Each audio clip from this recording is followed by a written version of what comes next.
Hello everyone, आप सभी को मेरा नमस्कार। मैं गोविंद कुमार आप लोगों का मैथमेटिक्स क्लास में स्वागत करता हूं। पिछले वीडियो में हम लोगों ने सारणिकों के गुणधर्म और सारणिक के अवयव के लिए उपसारणिक और शाखांश का मान कैसे निकालते हैं यह पढ़ा था। आज के इस वीडियो में हम सारणिकों के अनुप्रयोग के बारे में पढ़ेंगे और इससे रिलेटेड क्वेश्चंस भी हल करेंगे। आगे पढ़ने से पहले मैं आपको बताना चाहूँगा कि पिछले वीडियो में मैंने आपको बताया था कि अवयव ए आई जे के लिए शाखांश का मान कैसे ज्ञात करते हैं। तो इसके लिए मैंने फॉर्मूला लिखा था capital A I J equal to -1 raise to the power I plus J और इंटू एम। तो मैंने केवल एम ही लिखा था, तो यहाँ एम के साथ साथ एम आई जे भी लिखेंगे, क्योंकि यहाँ आई जे से हमें पता चलता है कि यह किस अवयव के लिए हम शाखांश का मान निकाल रहे हैं। ठीक है, तो यहाँ एम के साथ साथ आई जे भी आएगा, तो इसे आप सुधार लेंगे। चलिए अब हम आगे बढ़ते हैं। सारणिकों के अनुप्रयोग, यह टॉपिक हमने क्लास 12 चैप्टर 4 सारणिक में से लिया है। सारणिकों के अनुप्रयोग, जिसे हम इंग्लिश में कहते हैं एप्लीकेशंस ऑफ डिटर्मिनेंट। अनुप्रयोग का मतलब होता है हम किसी भी चीज़ का प्रैक्टिकली या किसी क्षेत्र में उसका यूज़ या फिर उपयोग कैसे करते हैं। तो यहाँ हम चूँकि पढ़ रहे हैं सारणिकों के अनुप्रयोग, तो हम यहाँ देखेंगे कि सारणिक का हम किन किन क्षेत्र में किस प्रकार से उपयोग कर सकते हैं या इसका प्रैक्टिकली यूज़ हम कैसे करते हैं। सारणिक का उपयोग मैथ्स के क्षेत्र में के साथ साथ हम विज्ञान के क्षेत्र में, इकोनॉमिक के क्षेत्र में और उसके साथ साथ कंप्यूटर और बहुत से क्षेत्रों में यूज़ करते हैं। किंतु हम यहाँ सारणिकों का मैथ्स के क्षेत्र में सामान्यतः कहाँ कहाँ उपयोग या किस रूप में उपयोग करते हैं यह देखेंगे। चलिए आगे देखते हैं। तो मैंने यहाँ एक त्रिभुज ए बी सी लिया है, जिनके शीर्ष हैं ए बी और सी, और शीर्षों के निर्देशांक है। शीर्ष ए के निर्देशांक है x1 y1, बी के निर्देशांक है x2 y2 और शीर्ष सी के निर्देशांक है x3 y3। तो यहाँ पर हमें इस त्रिभुज ए बी सी में तीनों शीर्षों के निर्देशांकों के बारे में दिया है। तीनों शीर्षों के निर्देशांकों के मान दिए गए हैं। अब हमें इस स्थिति में यदि इस त्रिभुज ए बी सी का क्या ज्ञात करना है, क्षेत्रफल ज्ञात करना है, तो आपको याद आ रहा होगा कि आपने पिछली कक्षाओं में पढ़ चुका है कि यदि त्रिभुज के तीनों निर्देशांकों के मान दिए गए हो, तब इस स्थिति में हम त्रिभुज का क्षेत्रफल कैसे ज्ञात करते हैं। तो आपको याद आ गया होगा कि इस स्थिति में त्रिभुज का क्षेत्रफल का मान क्या होता है। क्या होता है, तो यहाँ क्या आता था, सबसे पहले 1/2 bracket open x1 into bracket में y2 minus y3 plus x2 into bracket में y3 माइनस y1। ये आगे जगह नहीं है करके मैं नीचे लिख रहा हूँ, तो आप ध्यान देंगे।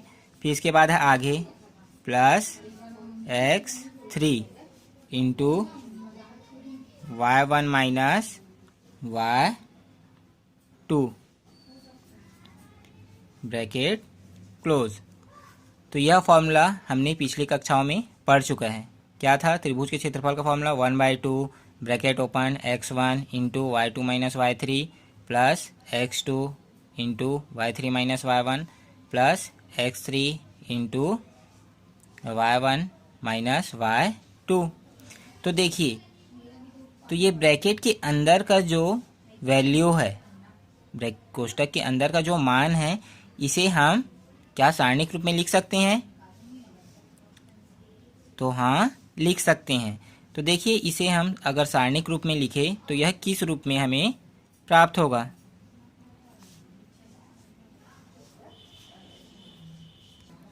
तो जब इसे सारणिक रूप में लिखा जाता है तो हमें सारणिक का जो पहला स्तंभ प्राप्त होता है वह हमें किस रूप में प्राप्त होगा यह देखेंगे। तो पहला स्तंभ क्या प्राप्त होगा, x1, x2 और x3, यह तीनों अवयव पहले स्तंभ में होंगे। फिर उसके बाद दूसरे स्तंभ के अवयव क्या होंगे, y1, y2, y3, और तीसरे स्तंभ के अवयव 1, 1 और 1 ही आएगा। और जब हम इसका विस्तार करते हैं, जब हम इसका विस्तार करेंगे C1 के अनुदिश या पहले स्तंभ के अनुदिश यदि हम इसे विस्तार करते हैं तो हमें यह इसी रूप में प्राप्त होगा। तो इस प्रकार से हम सारणिक का उपयोग त्रिभुज के क्षेत्रफल को ज्ञात करने में कर सकते हैं।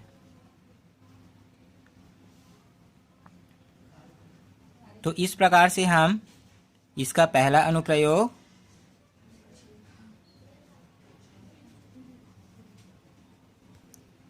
त्रिभुज का क्षेत्रफल ज्ञात करने में कर सकते हैं। तो इस प्रकार से हम लोगों ने सारणिकों के अनुप्रयोग में एक पहला अनुप्रयोग देखा या पहला उपयोग देखा कि हम सारणिक का उपयोग त्रिभुज के क्षेत्रफल को ज्ञात करने में कर सकते हैं जिसके तीनों शीर्षों के निर्देशांक हमें दिए गए हों। और यहाँ एक चीज़ और, यहाँ सामने में क्या आएगा 1/2, ये 1/2 का 1/2 आया और कोष्टक के अंदर के इस जितने भी वैल्यू हैं इसे हम सारणिक रूप में लिखे तो हमें यह इस रूप में प्राप्त होगा। तो इस प्रकार से हम सारणिकों के अनुप्रयोग से क्या ज्ञात कर सकते हैं, त्रिभुज का क्षेत्रफल ज्ञात कर सकते हैं। और इसमें एक चीज़ और आप और ध्यान देंगे कि यदि ये जो तीनों शीर्ष हैं अर्थात ये तीनों बिंदु, यदि तीनों शीर्ष या फिर हम इसे बिंदु भी कह सकते हैं, यदि तीनों बिंदु A जिसके निर्देशांक है x1, y1, B जिसके निर्देशांक है x2, y2 तथा C जिसके निर्देशांक है x3, y3, तीनों क्या हो, समरेख हैं। तो इस स्थिति में त्रिभुज ABC का क्षेत्रफल क्या प्राप्त हो जाता है, 0 प्राप्त होगा। ठीक है। तो यहाँ समरेख, समरेख से आप क्या समझते हैं, आपको पता होगा, आप लोगों ने पिछली कक्षाओं में पढ़ चुका होगा कि ऐसे बिंदुओं जो एक ही रेखा पर उपस्थित हो उसे हम कौन सा बिंदु कहते हैं, समरेख बिंदु। अर्थात यदि मान लीजिए यहाँ एक रेखा है और इस रेखा पर बिंदु A भी हो, B भी हो और C भी हो, ठीक है, तो एक ही रेखा पर उपस्थित बिंदुओं का समुच्चय क्या कहलाता है, समरेख बिंदु। तो ऐसे बिंदुओं का समुच्चय जो एक ही रेखा पर उपस्थित हो वह समरेख बिंदु कहलाता है। और यदि दिए गए तीनों बिंदु यदि समरेख हैं तो इस स्थिति में यह त्रिभुज का निर्माण करेंगे क्या, नहीं करेंगे। और त्रिभुज का निर्माण नहीं करेंगे तो उस स्थिति में त्रिभुज का क्षेत्रफल क्या प्राप्त हो जाता है, 0। अर्थात यदि तीनों बिंदु समरेख हो तब हमें जो त्रिभुज का क्षेत्रफल का हमने फॉर्मूला देखा क्या प्राप्त हुआ था, हमें 1/2 x1, x2, x3, y1, y2, y3 और 1, 1, 1 इक्वल टू क्या प्राप्त हो जाएगा, 0। तो इसी को हम आगे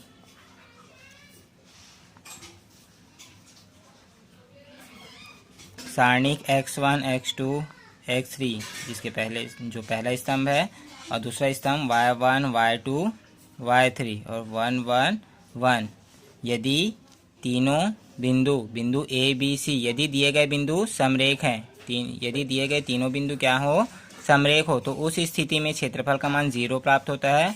और उस स्थिति में हम सारणिक के मान को किसके इक्वल लिख सकते हैं, 0 के इक्वल। तो यहाँ आप ध्यान देंगे कि जब भी हम त्रिभुज का क्षेत्रफल से संबंधित सवाल को हल करते हैं तो चूंकि क्षेत्रफल हमेशा धनात्मक होता है, इसलिए हम सारणिक का निरपेक्ष मान ही लेते हैं।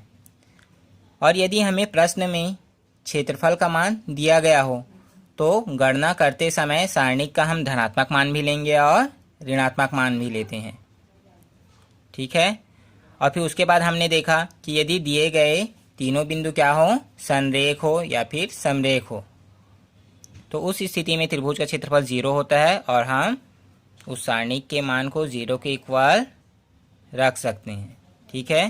तो इस स्थिति में सारणिक का मान 0 के इक्वल होता है। अब हम आगे देखते हैं। अब हम सारणिक के दूसरे अनुप्रयोग में देखेंगे कि यदि हमें दो बिंदुओं के निर्देशांक दिए गए हो तो उन दोनों बिंदुओं से जाने वाली रेखा का समीकरण ज्ञात कैसे कर सकते हैं। तो यदि हमें बिंदु A जिसके निर्देशांक है x1, y1 और बिंदु B जिसके निर्देशांक है x2, y2 यह दिया गया है और हमें इन दोनों बिंदुओं से होकर गुजरने वाली रेखा का समीकरण क्या करना है, ज्ञात करना है। तब हम उसे सारणी के रूप में कैसे ज्ञात कर सकते हैं। तो अभी हमने देखा कि हम जो x अक्ष के अनुदिश जो निर्देशांक रहते हैं उसे हम पहले स्तंभ में लिखते हैं। तो हम यहाँ सबसे पहले क्या लिख देंगे, x, और दूसरे स्तंभ में दूसरा निर्देशांक जो y निर्देशांक है उसे हम दूसरे स्तंभ में लिखेंगे और तीसरे स्तंभ में 1 आएगा। तो सबसे पहले हम यहाँ 1 1 लिख लेते हैं तीसरे स्तंभ में पूरा। अब देखते हैं कि जो पहला बिंदु है तो इसका x वाला निर्देशांक क्या है, x1, और y वाला निर्देशांक y1। तो हमने पहले बिंदु के निर्देशांक लिख लिया। फिर उसके बाद है दूसरे बिंदु के निर्देशांक क्या है, x वाला निर्देशांक दूसरा बिंदु B है, इसका x वाला निर्देशांक x2 और y वाला निर्देशांक y2 है। तो इस प्रकार से हम पहले स्तंभ में x वाले निर्देशांक को लिखे, दूसरे स्तंभ में y वाले निर्देशांक को, और तीसरा स्तंभ में 1 1 1 आ जाता है। और इस पूरे सारणिक का मान हम 0 के इक्वल लिखते हैं। अब यह देखते हैं कि यह 0 के इक्वल क्यों लिखें। तो हम इसे ऐसे भी समझ सकते हैं कि मान लीजिए कि रेखा AB पर एक अन्य बिंदु हम D की कल्पना करते हैं, या मान लेते हैं कि रेखा AB पर एक अन्य बिंदु D है जिसके निर्देशांक क्या है, x और y है। तो हमने x y को यहाँ लिखा D के निर्देशांक, और चूंकि ये तीनों बिंदु क्या हैं, समरेख है, तो इस स्थिति में सारणिक का मान किसके इक्वल होता है, 0 के। ठीक है, जिसे हमने जस्ट अभी पढ़ा। तो इस प्रकार से हम सारणिकों का पहला त्रिभुज का क्षेत्रफल का मान ज्ञात करने में उपयोग कर सकते हैं और इससे संबंधित प्रश्न भी हल कर सकते हैं। और दूसरा, दो बिंदुओं से होकर जाने वाली रेखा के समीकरण को भी हम ज्ञात कर सकते हैं। अब हम देखते हैं इससे संबंधित प्रश्न। तो देखिए यहाँ हमें प्रश्न 1 जिसमें दिया गया है कि त्रिभुज का क्षेत्रफल ज्ञात कीजिए जिसके शीर्षों के निर्देशांक के मान दिए गए हैं। तो पहला शीर्ष का निर्देशांक है 2 7, दूसरे शीर्ष का निर्देशांक है 1 1 और तीसरे शीर्ष के निर्देशांक है 10 और 8। तो हमें पता है कि यह पहले शीर्ष का निर्देशांक है, तो इसे हम x1 y1, और यह दूसरे शीर्ष का निर्देशांक है, तो यह x2 y2 हो जाएगा। और यह तीसरे शीर्ष का निर्देशांक है अर्थात x3 y3 हो जाएगा। तो यहाँ x3 के जगह में हम 10 रखेंगे, y3 के जगह में 8, और वैसे यहाँ x2 के जगह में भी 1 आएगा और y2 के जगह में 1 आएगा, और यहाँ x1 की जगह में 2 आएगा और y1 की जगह में 7 आएगा। अब चूंकि हम त्रिभुज का क्षेत्रफल का सूत्र सारणिक रूप में अभी पढ़ा है, क्या था, त्रिभुज का क्षेत्रफल 1/2, सारणिक में पहला स्तंभ क्या था, x1 x2 x3, दूसरा स्तंभ y1 y2 y3 और तीसरा स्तंभ 1 1 1। अब इन सभी मानों को x1 x2 x3 y1 y2 y3 इन सभी मानों को हम इस सूत्र में रख देंगे। तब हमें क्या प्राप्त होगा 1/2। x1 का मान 2 और x2 का मान 1, तो यहाँ क्या आ जाएगा 2 1 2 1 और 10। पहला स्तंभ प्राप्त हुआ और दूसरा स्तंभ 7 1 और 8, 7 1 और 8 और तीसरा स्तंभ 1 1 1 ही रहेगा। अब हम सारणिक का R1 के अनुदिश क्या कर देते हैं, विस्तार कर देते हैं। तो यहाँ देखते हैं कि R1 के सापेक्ष विस्तार करने पर हमें क्या प्राप्त हो जाएगा 1/2।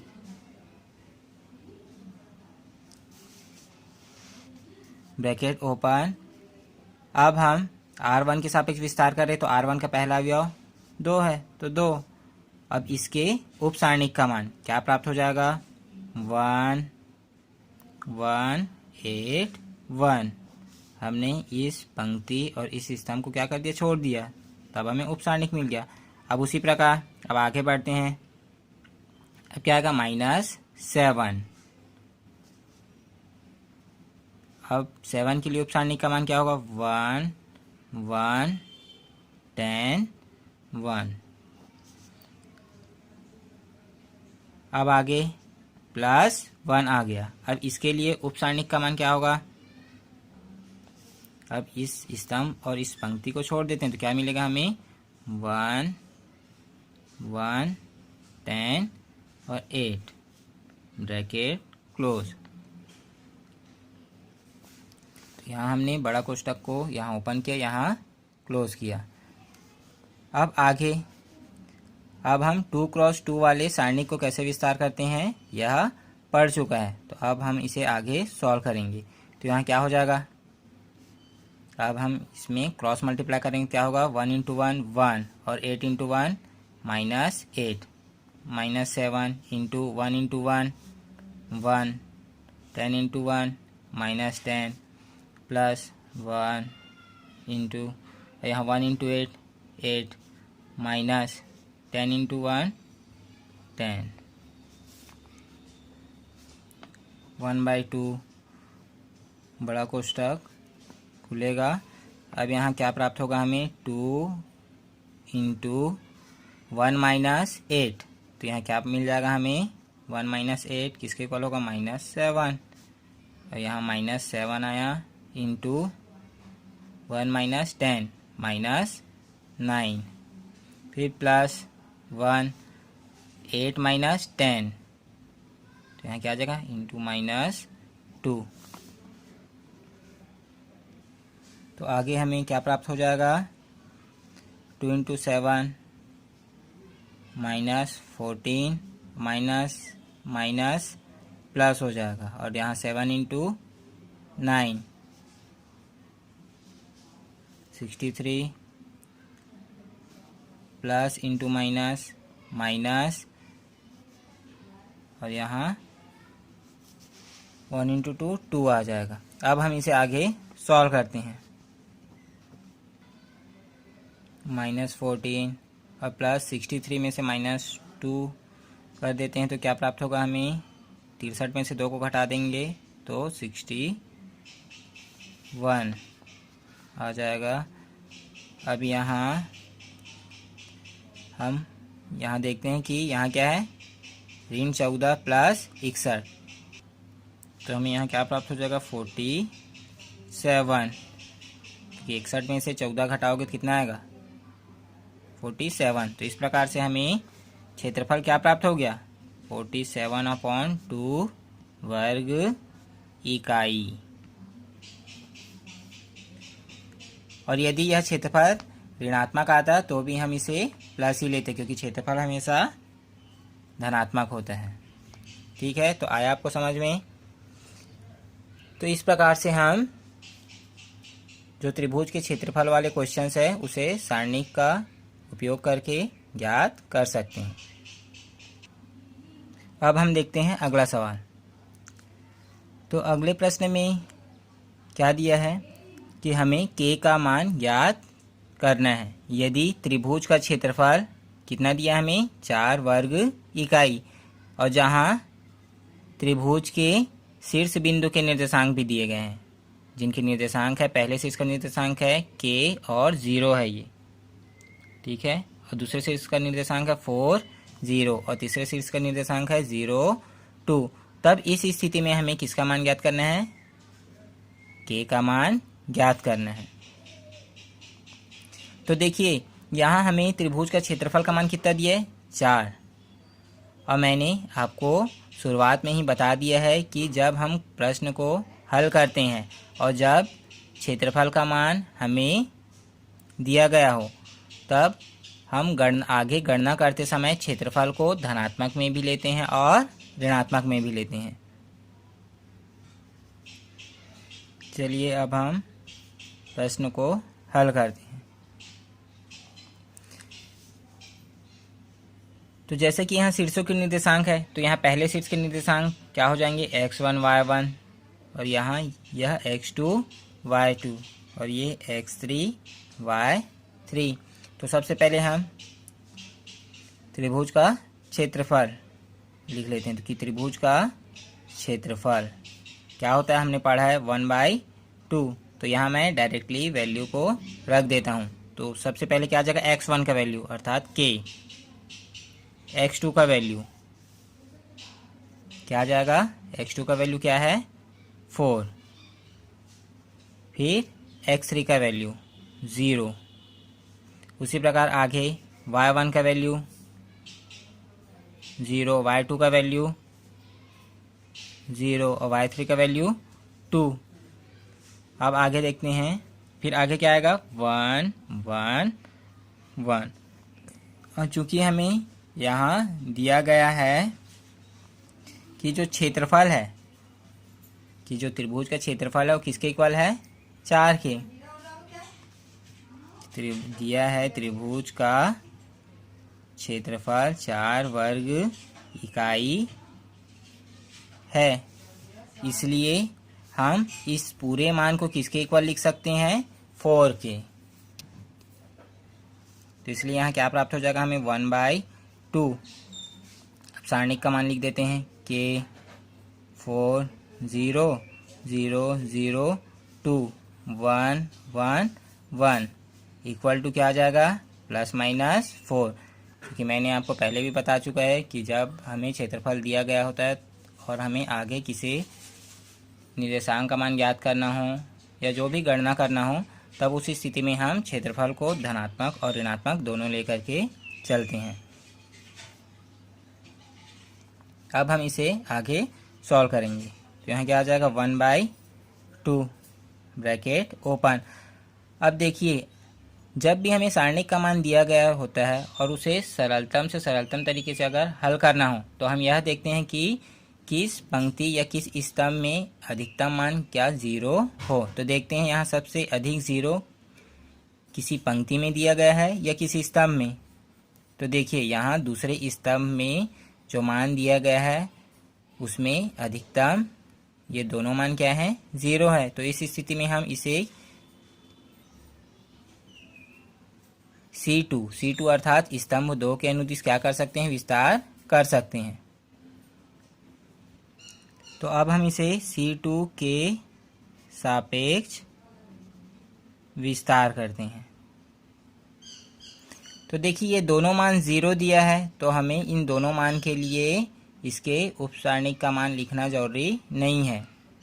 तो हम डायरेक्ट 2 लिख करके और 2 ठीक है 2 लिख करके उसके शाखंड का मान को लिखते हैं। तो देखिए ये किस स्थान पर है?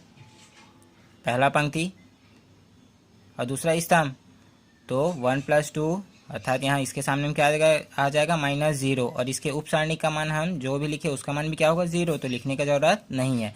फिर हम दूसरे अवयव को लिखते हैं। तो यह भी 0 है, तो यह +0। तो यहाँ प्लस साइन क्यों आया? क्योंकि यह दूसरा पंक्ति और दूसरे स्तंभ में है। अब यहाँ देखिए 2 किस स्थान पर है? यह तीसरा पंक्ति और दूसरा स्तंभ। तो 3 + 2 5, तो 5 अर्थात विषम संख्या आ रहा है। तो -1 की घात में अगर हम 5 लेंगे तो हमें कौन सा चिन्ह प्राप्त होगा? माइनस ही। तो यहाँ -2 लिखेंगे। अब इसके 2 के लिए उप सारणी का मान, तो मैंने यहाँ 0 के लिए उप सारणी का मान क्यों नहीं लिखा? क्योंकि 0 से मल्टीप्लाई होने के बाद वह 0 ही प्राप्त होता है, इसलिए मैंने नहीं लिखा। तो यहाँ 2 के लिए हम उप सारणी का मान लिखेंगे। तो क्या होगा? यह जिस स्तंभ पर है और पंक्ति पर है उसे छोड़ देंगे तो क्या प्राप्त होगा हमें? K1 और 4 1 ब्रैकेट क्लोज। और यह मान किसके इक्वल है? +-4 के। अब यहाँ हम इसे आगे सॉल्व करेंगे तो 1/2 मल्टीप्लाई बाय -2, यह -2 आया, यह बाहर निकल के। और फिर इंटू, अब हम इसे सॉल्व करेंगे तो k × 1 k -4 × 1 4 इक्वल टू +-4। अब यहाँ 2 से 2 कैंसल और यहाँ माइनस साइन है। अब माइनस का हम दोनों पक्षों में यदि क्या करते हैं? गुणा कर देते हैं तो क्या हो जाएगा? k - 4 इक्वल टू, ये प्लस माइनस है, यह क्या हो जाएगा? Minus plus. ठीक है। अब हमें यहाँ k का 2 मान प्राप्त होगा। तो पहला कौन सा? माइनस चिन्ह लेने पर क्या प्राप्त हो जाएगा? k - 4, तो हम यहाँ -4 ले लेंगे और +4 वहाँ पक्षांतर होगा। जब यहाँ -4 यहाँ पक्षांतर होगा, -4 +4 हो जाएगा। तो 4 से 4 कैंसल, k का वैल्यू क्या मिल गया? पहला वैल्यू हमें 0। उसी प्रकार अब हम प्लस चिन्ह लेकर सॉल्व करेंगे। तो k -4 इक्वल टू +4। अब यहाँ 4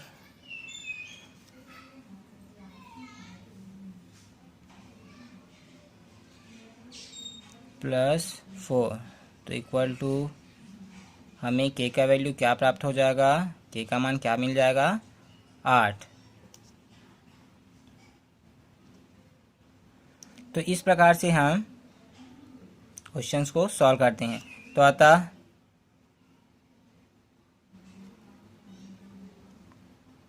k का मान हमें क्या क्या प्राप्त हो गया? 0 और 8। तो यह हमारा आंसर है। अर्थात यहाँ k का मान 0 भी हो सकता है या फिर 8 भी हो सकता है, दोनों में से कोई सा भी मान हो सकता है। अब हम अगला क्वेश्चन देखते हैं। तो देखिए अगले प्रश्न में हमें दिया गया है कि सारणिकों के प्रयोग से बिंदु जिसके निर्देशांक है 1 और 2 और दूसरा बिंदु जिसके निर्देशांक है 3 और 6 को मिलाने वाली रेखा का समीकरण ज्ञात करना है। तो आइए इसे हम हल करते हैं। तो देखिए पहले बिंदु का जो निर्देशांक दिया है तो यह x1 y1 हो जाएगा और दूसरे बिंदु का जो निर्देशांक दिया यह x2 और y2 हो जाएगा। अब हमें इसे सारणिक का उपयोग करके इन दोनों बिंदुओं से गुजरने वाली रेखा का समीकरण ज्ञात करना है। तो हमने जो दूसरे अनुप्रयोग में देखा था उसी फॉर्मूला का यूज़ यहाँ पर करेंगे। तो देखिए चूंकि हम जानते हैं कि बिंदु x1 y1 और x2 y2 से होकर जाने वाली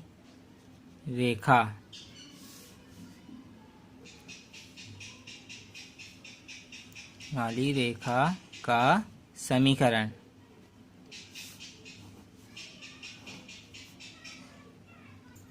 तो हम लोगों ने पढ़ चुका है कि बिंदु x1 y1 और दूसरा बिंदु x2 y2 दिए गए हों तो इस स्थिति में रेखा का समीकरण हम कैसे ज्ञात करते हैं। तो x y, तो यहाँ x से नीचे में x1 x2 आ जाएगा और y के नीचे में y1 y2 वाला वैल्यू आ जाएगा और यहाँ 1 1 1 और यह मान किसके इक्वल होगा, 0 के। अब हम यहाँ x1 y1 का वैल्यू रख देते हैं।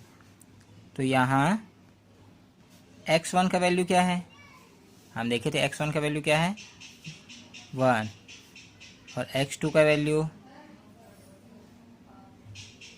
3 है, ठीक है। और y1 का वैल्यू कितना है 2 तथा y2 का वैल्यू कितना है 6।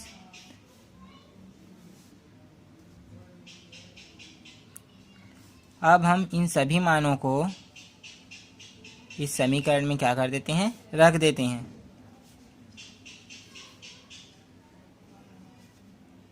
तब हमें यहाँ क्या प्राप्त हो जाएगा, x की जगह में x ही रहेगा, y की जगह में y ही रहेगा और यहाँ 1 1 1 ही रहेंगे। अब हमें x1 का वैल्यू रखना है। तो x1 का वैल्यू क्या है 1, x2 का वैल्यू 3, y1 का वैल्यू 2 और y2 का वैल्यू कितना है 6। अब हम इसे आगे सॉल्व करते हैं। अब r1 के सापेक्ष विस्तार कर देते हैं। तो यहाँ क्या करेंगे, r1 के सापेक्ष विस्तार करने पर क्या प्राप्त हो जाएगा हमें x। अब x से लिए उप सारणी का मान क्या हो जाएगा 2 1 6 1, फिर माइनस y के लिए उप सारणी का मान हो जाएगा 1 1 3 1 और फिर प्लस 1। अब इस 1 के लिए उप सारणी का मान हो जाएगा 1 2 3 6 इक्वल टू 0। और यहाँ x इंटू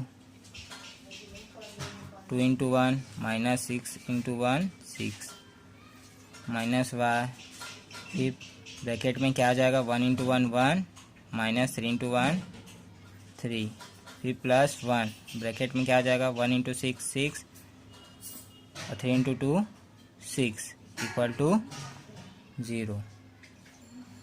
अब आगे सॉल्व करते हैं।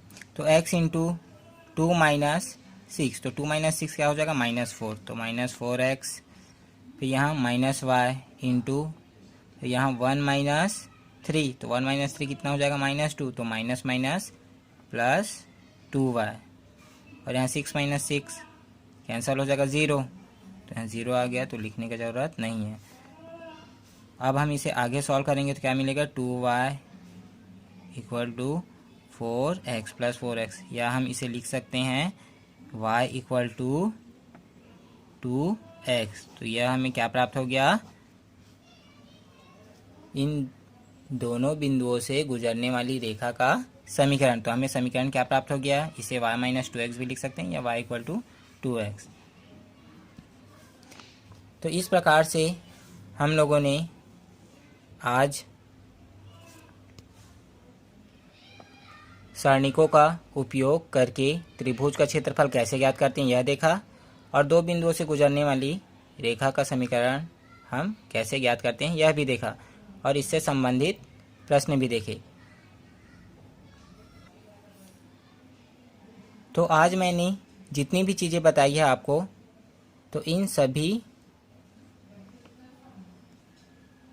से रिलेटेड क्वेश्चंस प्रश्नावली 4.3 में दिया गया है। तो आप लोगों के लिए यह होमवर्क है कि आप प्रश्नावली 4.3 के सभी क्वेश्चंस को हल कीजिए। तो आज के क्लास में इतना ही। आप सभी का धन्यवाद। जय हिंद।